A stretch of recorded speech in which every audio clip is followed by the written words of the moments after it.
আপনি পাওয়ার পাওয়ার এবং পাওয়ার ক্ষমতা পাওয়ার জন্য তারা চলে গেল কোথায়? জামাতের পকেটে, সেখানে চলে গেল। তাহলে হিসাবটা কিসের ছিল? যে বৈষম্য বিরোধী স্প্রিট নিয়ে আসা হয়েছে, টকববে নূতন বাংলাদেশের কথা বলে আসা হইল, বৈষম্য বিরোধী নূতন কিছু হবে, সাম্য মানবতা কনস্টিটিউশনে যেগুলা মানা হয় না বলা হইল, সেটার থেকে তারা চলে গেল কোথায়? যারা এখনও বাংলাদেশে সেই ৭১-এর রাজাকার, আলবদর, আল শামস হিসাবে একটা গৃহীত পর্যায়ে আছে, যারা এখনও স্বীকার করে না যে ৭১-এ আমরা ভুল করেছি, বরং খালেদা জিয়ার মন্ত্রিসভায় যখন ছিল তারা একজোটের দল ছিল, তখন বলতো যে ৭১-এ আমরা ভুল করিনি।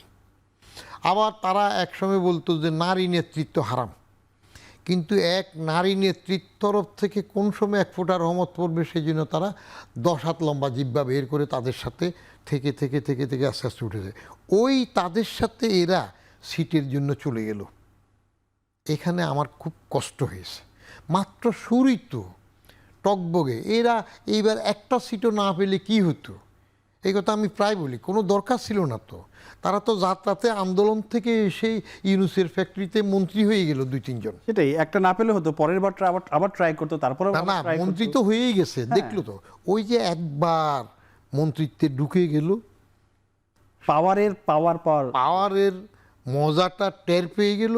এখন তাহলে কিসে পড়ে গেল? ওই যে নীতির কথা যেটা ছিল, সাম্যের কথা যেটা ছিল, মানবাধিকার যেটা ছিল, বৈষম্য বিরোধী যেটা ছিল, সেগুলো চলে গেল, সেগুলোকে হারাই গেল।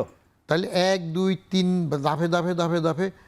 তো এই জন্য বললাম কাঁসাটা প্রপারলি গাইডেড না হইলে জি বয়সটা নষ্ট হয়। স্যার আর দুইটা কাঁচা বলে দিই, একটা হলো কাঁচা টাকা। আচ্ছা, কাঁচা টাকা।